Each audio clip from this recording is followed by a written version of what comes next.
Et nous revenons pour la dernière partie de cette émission. Nous parlons à présent du Togo. Opération d'immatriculation nationale pour les engins à 2 et 3 roues.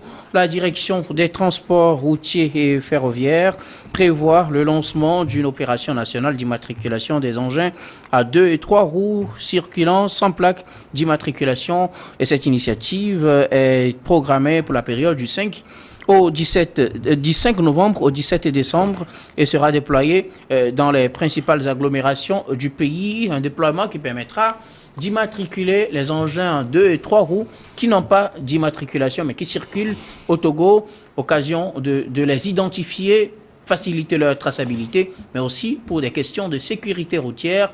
L'opération commencera bientôt, c'est à partir du 5 novembre, Credo TT. Le Togo se lance dans des opérations foraines d'immatriculation des engins à 2 et 3 roues.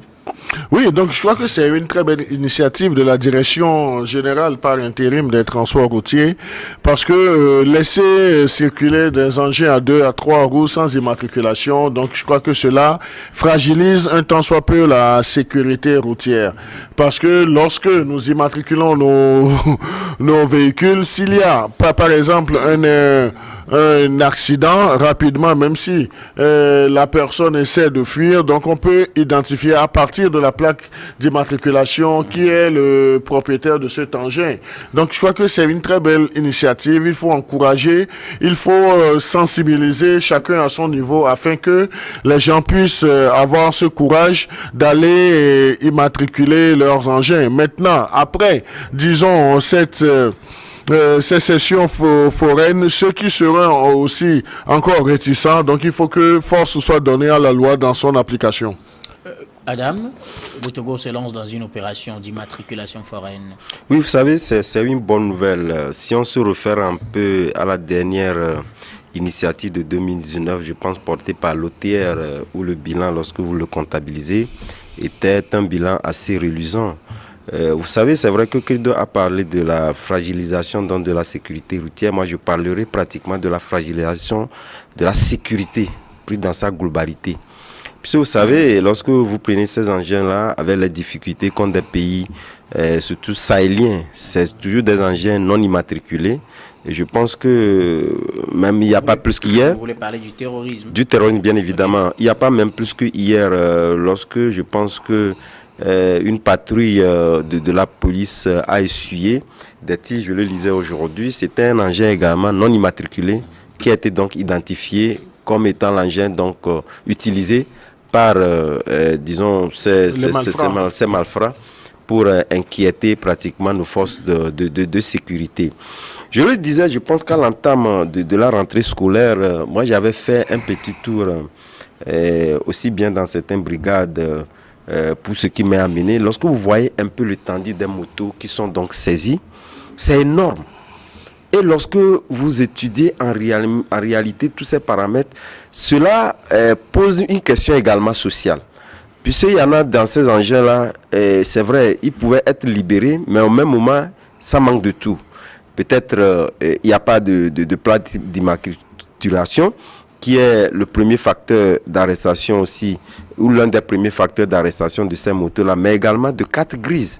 Mais étant donné que la police, c'est vrai que les gens viennent poser donc des problématiques, des situations, mais lorsque vous n'avez pas les réelles motivations qui vous permettent donc de les libérer, il y a véritablement donc un doute. Ça peut provenir donc des actes de vol, ça peut également provenir d'autres actes également inattendus. Donc ce n'est pas de gaieté de cœur si ces motos-là sont arrêtées et disposées. C'est vrai, le général Yak le faisait de temps à autre, il essayait de pouvoir donc libérer ces motos-là en appelant des gens de pouvoir donc justifier l'appartenance tout du moins de ces motos-là. Puis s'il y en a certains, que vous les prenez au Bénin, ils ont peut-être, comment vous l'appelez, des pièces de douane qui permettent de pouvoir donc justifier que la moto vous appartient. Et lorsque vous justifiez un peu, on vous libère ces motos-là. Mais vous allez constater qu'il y a un grand nombre qui n'ont pas été donc justifiés. Et donc, la police, ou pratiquement le ministère de la Sécurité, était dans l'obligation de pouvoir garder ces motos-là, peut-être contre gré. compte tenu du fait que les gens, pour des questions sociales, voilà, ces motos-là, c'est elles qui nous permettent de pouvoir subvenir à certains besoins, etc. Mais vous ne montrez pas de motivation qui permette donc à la police de vous la libérer. Donc ça cause problème. Donc je pense que c'est une bonne initiative. Puisque moi, entre-temps, j'avais fait un éditorial demandant au nouveau ministre, Monsieur Madjouba, voilà, de faire un effort véritablement à voir l'ampleur de la situation sociale. Et à la veille d'une rentrée, il aurait véritablement faire œuvre utile en libérant ces motos-là, et permet à ces gens-là également de pouvoir subvenir aux besoins de la rentrée donc de ces enfants-là. Mais lorsque vous approchez les forces de l'ordre et de sécurité et lorsqu'ils vous étalent les choses, vous retournez bouche bée. Vous n'avez pas, les gens viennent, ils sont quand même, ils veulent la libérer les motos, mais montrer au moins un début de preuve pour que ces motos-là soient libérées. Que les motos vous appartiennent. Ça n'arrive pas à se faire. Donc je pense que avec ces audiences foraines-là, cela permettra à certains qui ont tout de moins ça.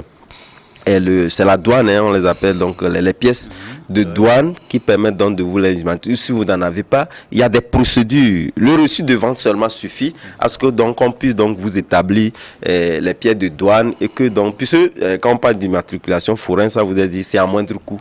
Cela est supportable par toute la population et ça va vite. Cela évite les tracasseries administratives que nous constatons au niveau des transports routiers ou pratiquement sur toute la chaîne d'immatriculation. Et donc je pense que c'est le moment de pouvoir donc appeler tous ces Togolais-là de faire un effort, de faire en sorte que ces motos-là soient donc immatriculées et éviter. Parce que lorsque ces audiences-là foraines vont passer, je pense que ce serait un moment de répression assez violente. Et c'est de bonne guerre. Compte tenu du fait qu'on vous donne l'opportunité, on sait véritablement que vous ne les avez pas. On vous donne l'opportunité de le faire, que vous ne le faisiez pas. Ça vous a dit carrément, la conclusion est toute tirée. C'est que ces motos-là ne vous appartiennent pas. Ils proviennent d'origine un peu douteuse et donc doivent être arrêtés. Et donc je pense que c'est aussi, comme je le disais, les enjeux de sécurité majeurs. Et donc si nous voulons véritablement que chacun puisse être identifié, puisque nous les hommes, nous sommes identifiés, il faudrait quand même que les enjeux que nous utilisons également soient identifiés pour permettre à ce que chaque Togolais puisse se ressentir partout où il est en sécurité. Parce que vous ne pouvez pas continuer par aller avec des motos non immatriculées, vous portez véritablement donc atteinte et à la vie de nos populations. Puisque tout de suite, je pense que ces motos-là, si nous prenons dans ces malfrats ou ces terroristes-là, des fois aussi, c'est pas qu'ils les achètent. Ils essaient aussi de les récupérer compte tenu du fait qu'ils savent que ces motos-là sont non immatriculées, fait véritablement de leur affaire. Vous êtes également la cible de ces terroristes-là et donc vous n'êtes pas en sécurité. Donc faites en sorte que nous puissions permettre, disons, aux forces de l'ordre de sécurité d'avoir une souplesse dans l'exercice de leurs fonctions, en faisant en sorte que, c'est vrai que les moments sont difficiles, tout est prioritaire, mais il faudrait quand même que ces immatriculations aussi fassent partie des priorités de nos ménages et que les gens aillent donc les immatriculer. Alors, un constat est saisissant ici au Togo, même s'il est moins à Lomé qu'à l'intérieur du pays, c'est que les engins, pour la plupart, à 2 roues et à 3 roues, ne sont pas immatriculés. Pourquoi?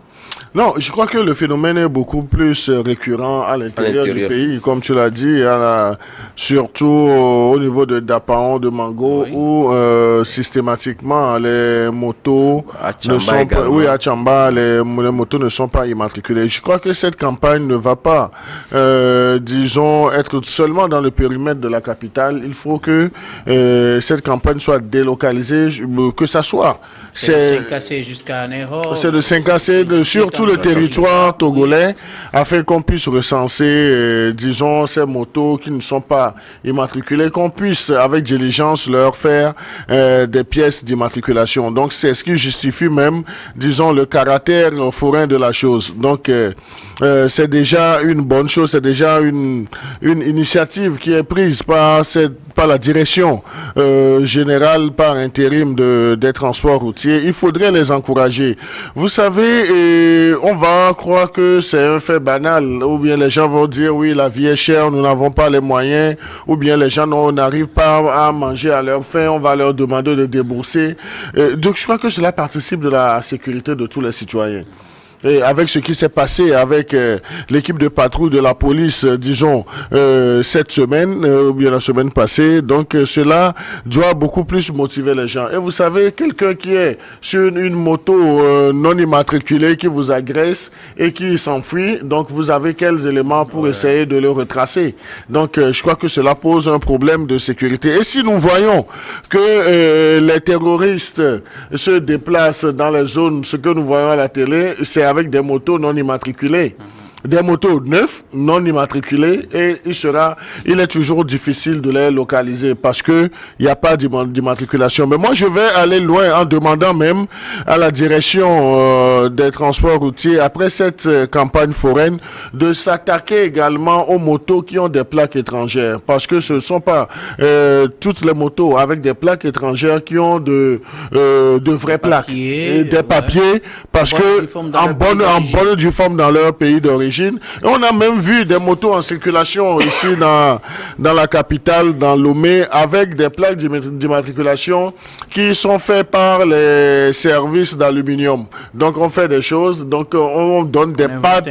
Oui, oui. Donc on peut supposer que ce sont des chiffres, des numéros qui sont créés de toutes pièces. Et si vous voyez même que la plaque d'immatriculation ne répond pas aux normes sécuritaires, aux normes conventionnelles, donc c'est que chacun peut aller dans une menuiserie aluminium et demander à ce qu'on lui fasse la plaque sous ce format et puis caler. Surtout ceux qui ont de mauvaises intentions, ceux qui ont des intentions de commettre des actes assez délictueux, donc ils ne vont pas hésiter à le faire. Donc il y a également ce volet. Nous attirons l'attention de la direction des transports routiers à faire diligence après cette campagne foraine, donc s'attaquer également aux motos qui ont des immatriculations étrangères. Essayer de contrôler la régularité de leurs pièces. Donc, nous ne disons pas que les motos ou bien les véhicules d'immatriculation étrangère non plus, ou bien ne doivent plus avoir droit de circuler dans Lomé, mais il faut juste contrôler la régularité de leurs papiers pour essayer de lutter aussi en termes de sécurité. Les populations ont besoin de cela. Et je voudrais profiter pour lancer de sincères félicitations aux forces de sécurité du Togo et leur dire que les populations togolaises les soutiennent dans leur mission. Si nous revenons sur ce qui s'est passé avec cette équipe de patrouille, ce sont nos frères, ce sont des concitoyens aussi qui sont dans l'exercice de leur mission, mais qui sont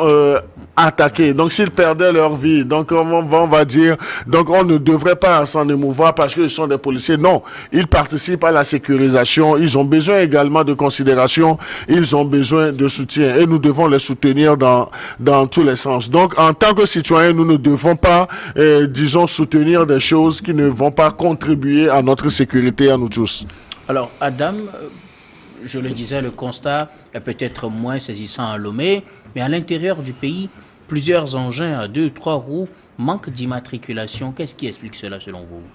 Non, vous savez, lorsque vous prenez l'intérieur du pays, pour la plupart du temps, ces localités-là, surtout avec les nouvelles brigades, que ce soit de la police également. Puis entre-temps, vous savez, dans les localités ou dans les fermes, on n'en avait pas.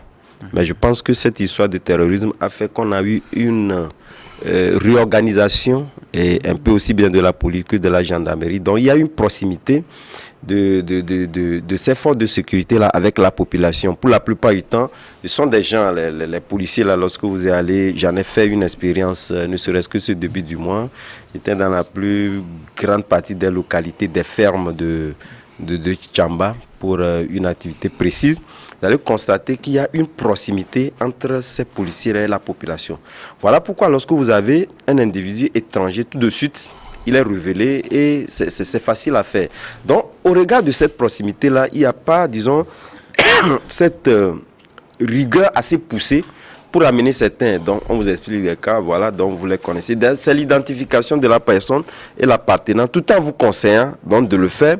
On n'est pas trop rigide pour montrer, disons, ce regard assez répulsif entre les policiers qui sont là. Pour autant, cela ne veut pas dire, lorsque vous êtes en infraction, c'est que les motos n'ont pas d'immatriculation, il faut vous arrêter. Mais vous convenez avec moi que ces localités où la population est beaucoup plus moindre et que les policiers ou les gendarmes avec ces populations ne peuvent plus vous mettre directement en position de défense. Ça fait que il y a, disons, cette complicité inexpliquée entre cette population et ceux qui roulent ces engins-là. Mais pour la plupart du temps également, ils interviennent. Mais c'est facile, puisqu'il y a les chefs cantons, les chefs du village, etc., qui interviennent pour leur libération, etc. Donc ça fait que c'est ce qui fait que ces motos-là continuent. C'est pas comme Lomé, où la population est assez, ou bien Kara, où vous voyez une population qui est assez grande. Donc il y a des patrouilles qui sont mises ou bien par des policiers qui sortent et on fait des rafles.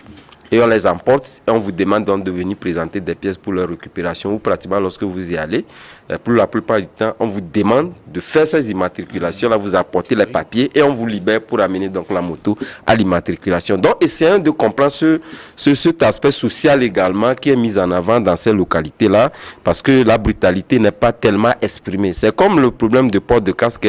Lorsque la loi est donnée pour toute la population, mais à un moment, il y a également ce côté humain-là qui est mis en avant pour permettre à ce qu'on puisse, d'une manière souple, vous amener à les faire, mais ce n'est pas cette brutalité, puisque vous savez, avec Lomé, les gens sont plus ou moins réticents, je ne veux pas employer le mot de têtu, assez réticents à pouvoir directement aller vers l'application, le respect de ces mesures-là que dans les rameaux les plus reculés. Et comme je le disais, ce n'est pas une raison, mais je pense que lorsque on vous envoie à une mission, il y a le terrain également qui guide les actions. Et c'est ce qui fait que souvent, ce n'est pas un laisser-aller, mais on essaie de les conseiller d'une manière ou d'une autre. Je pense que le moment est venu et que ces policiers-là à l'intérieur ou les gendarmes à l'intérieur auront quand même des éléments d'explication pour leur dire « Ah, voilà une audience foraine qui arrive, si vous ne le faites pas, du jour au lendemain, je pense que vous retrouverez ces engins-là dans les fourrières, tout en vous laissant, puisque c'est le 17,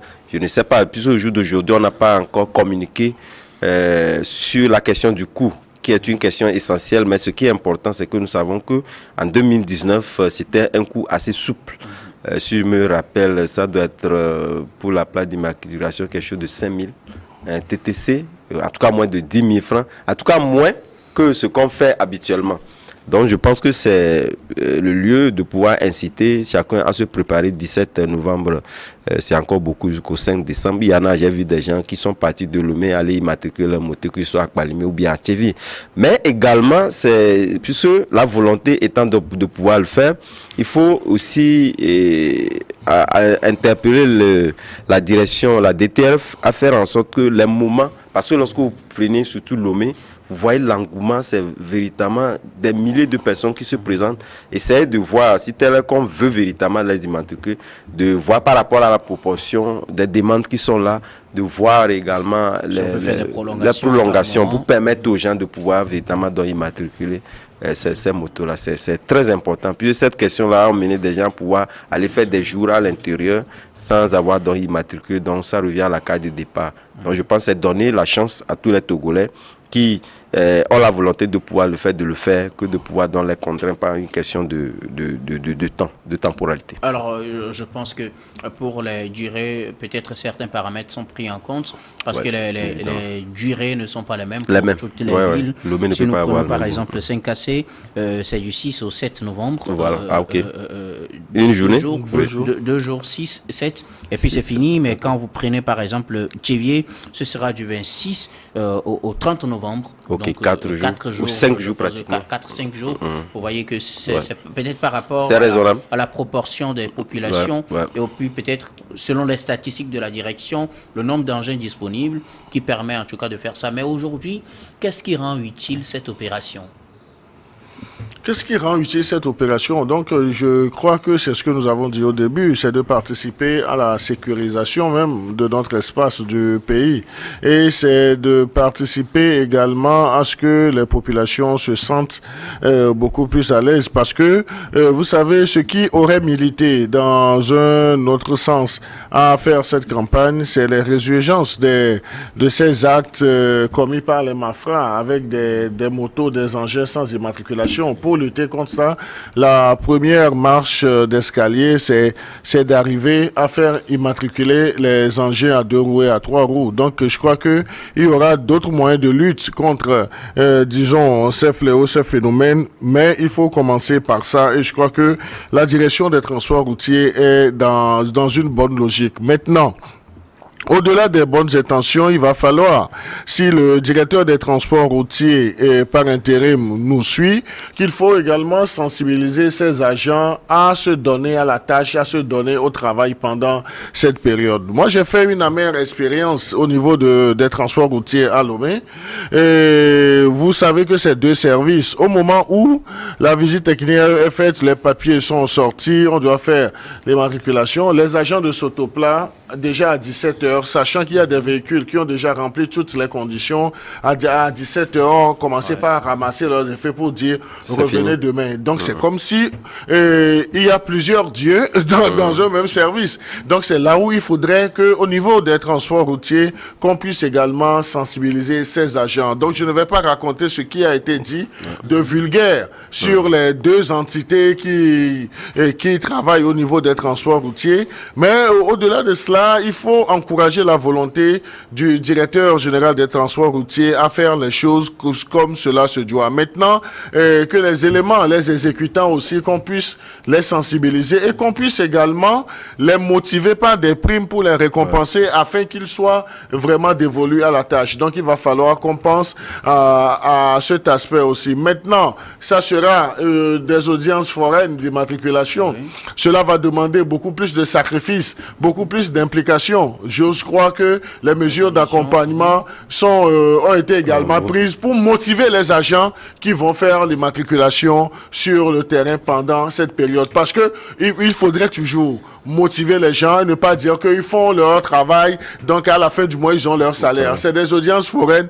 Lorsqu'on parle d'audience foraine, c'est qu'il y a des conditions particulières. Qu'on pense également à motiver ceux qui seront dans ces équipes de campagne foraine afin qu'ils donnent le meilleur d'eux et que le résultat soit au bout du rouleau. Alors, qu'est-ce qui justifie aujourd'hui l'urgence ou l'opportunité de faire ces opérations foraines dans le contexte togolais, surtout pour les utilisateurs de ces engins? Vous savez, c'est participer à l'effort de guerre, comme je l'ai dit. Sur moi, c'est la question qui me... Serait-on en guerre? Mais nos pays sont en guerre contre le terrorisme, et ça, tout le monde le sait. Et l'un du matériel le plus important que ces terroristes utilisent, ce sont les engins non immatriculés. Moi, c'est cette question en réalité qui me tient beaucoup à cœur. Et je pense que l'évolution de nos pays, si aujourd'hui on est arrivé à pouvoir instaurer, disons, le port systématique de casse, il faudrait quand même que le Togo puisse avoir cette exception-là, qu'aucun engin ne puisse rouler sur le territoire, tout comme les engins à 4 roues, parce que lorsque vous prenez au Togo, tout le monde sait que ce n'est pas possible que vous roulez un engin à 4 roues sans immatriculation. Credo a dit... exceptions. Non, c'est pas... Non, les exceptions sont liées au fait que vous les achetez, c'était peut-être les formalités, voilà, pour arriver. Mais vous pouvez pas, à partir du moment où vous l'avez pas immatriculé, vous ne pouvez pas rouler. En tout cas, aisément, peut-être dans votre quartier. Vous n'êtes pas à l'aise, justement. Mais vous ne pouvez pas. Vous, le propriétaire, vous n'êtes pas à l'aise, même si les papiers de la douane te donnent l'autorisation de circuler tel jour, avant un nombre de jours avant la programmation. Donc c'est là où il faut appeler également les transports routiers à la diligence. Parce que les services sont aujourd'hui interconnectés. Si on fait les choses que rapidement, qu'on sorte la carte grise provisoire et qu'on passe à l'immatriculation, au lieu de dire vous venez vous enlever le véhicule du port, vous allez garer à la maison. Au même moment, la personne a besoin d'être mobile. Mais au-delà de ça, d'ailleurs même, il crée des situations conflictuelles entre les citoyens et la police. Parce que et la police. Oui, la police. Lorsque vous prenez pas, je pense que ce sont les services d'anti-gang qui le font. C'est-à-dire, vous pouvez avoir tout. toutes les pièces sont là. Allez frapper dans tout. On vous prend, c'est qu'on vous prend. Tout à fait. Et donc, je pense que la question de la plaque étrangère également, il y a des conditions spécifiques pour faire rouler un engin d'immatriculation étrangère sur le territoire, qu'il soit au Bénin ou partout ailleurs. À partir du moment où vous le respectez, pas surtout les engins en deux roues, pour la plupart du temps, c'est vrai, au début, pour traverser la frontière, vous avez, parce qu'on vous a concédé... L'équitance. Voilà. Je pense qu'il y a... C'est une quittance de... Bon, il y a un terme qui vous permet de rouler pendant un moment. Non, le laisser passer. Le laisser passer, voilà, le laisser passer. Et quand c'est expiré, les gens ne le font plus parce que l'intention était de pouvoir faire introduire la moto sur le territoire et puis continuer par rouler. Il faudrait quand même qu'on fasse un effort d'encourager les gens à ce que le Togo aussi puisse arriver, tout comme les engins à 4 roues, tout comme le port systématique de casse, pour qu'on ait catégoriquement les engins non immatriculés ne roulent pas sur le territoire togolais. Je pense qu'au niveau des concessions, ça a commencé. Puis en tout temps, lorsque vous achetez une moto, c'est qu'avant qu'on vous le livre la moto, c'est qu'on prend la moto chez le concessionnaire directement à la plaque, à l'immatriculation. Donc il n'y a pas de raison en temps normal que depuis 2015 ou 2010 jusqu'au jour d'aujourd'hui qu'on continue par voir des engins non immatriculés. Ça voudrait dire que ce sont des engins. Généralement des vieux engins qui ont été mis en circulation depuis. Ouais, bon, voilà pourquoi l'audience foraine est organisée à basse coût pour leur permettre de pouvoir immatriculer ces engins-là pour qu'on puisse revenir à la normalité ensemble. Merci beaucoup à vous. Nous arrivons à la fin de ce numéro de Regard Croisé. Nous allons terminer en toute beauté par vos mots de fin, Adam. Oui, moi j'ai un mot de fin et comme je l'ai dit au début de la rentrée, nous avons émis des vœux à l'endroit donc du ministre de la Sécurité, mais spécialement au niveau du directeur général de la police avec ce port de casque où nous avons estimé qu'il était nécessaire de pouvoir permettre qu'il y ait une souplesse au niveau des parents pour une rentrée apaisée. Ça a été fait.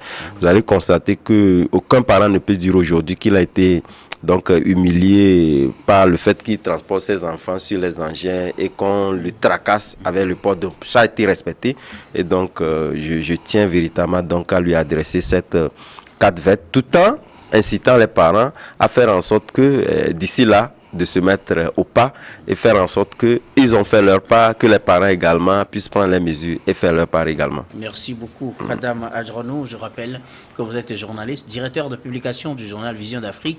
Merci d'être passé sur ce plateau. C'est un plaisir. Je termine avec vous, Credo Tété. Oui, moi j'ai un coup de gueule à l'endroit du service qui s'occupe des bagages à l'aéroport de Lobé. On l'a vu derrière votre journal. Oui, nous l'avons mis parce que c'est après plusieurs constats, c'est un calvaire pour les passagers à l'entrée, à l'arrivée à Lomé, retrouver dans un délai assez raisonnable ces bagages. Donc on est obligé de rester dans un espace non climatisé avec la chaleur intense et à compter aussi avec les caprices de ces agents du service de bagages. Donc je crois que cela ne participe pas à une bonne image pour notre pays avec l'investissement de l'État dans la réflexion ou bien dans l'érection de l'aérogare de Lomé aux normes internationales et laisser un service foutre le bordel. Donc il va falloir que la direction de l'aéroport de la Salte ou bien de la Sèche, que ces directions prennent leurs responsabilités pour taper du poing sur la table.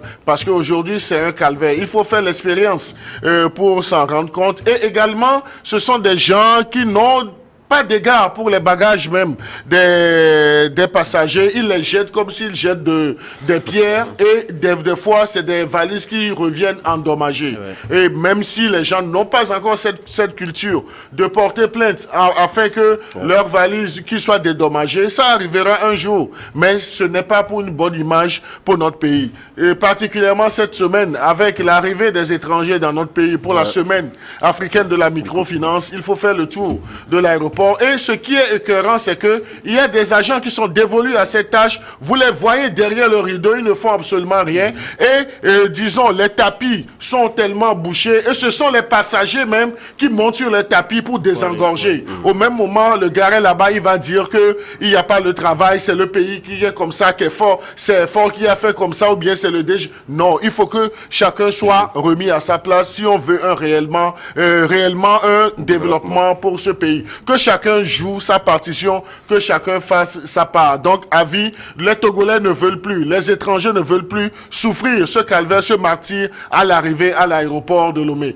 Les agents d'immigration font d'énormes efforts. Donc, le temps d'attente n'est plus si long, mais il ne faudrait pas qu'on éternise les gens après avoir eu les cachets d'entrée 1h, 1h30, 2 heures de temps à subir les caprices de ces agents qui n'ont pas la conscience professionnelle. Merci beaucoup. Credo Tété, vous êtes journaliste au journal Le Médium. Merci d'être passé sur ce plateau. Et c'est la fin aussi de ce numéro de Regard Croisé. Merci de nous avoir suivis. Très bonne suite des programmes sur New World Info.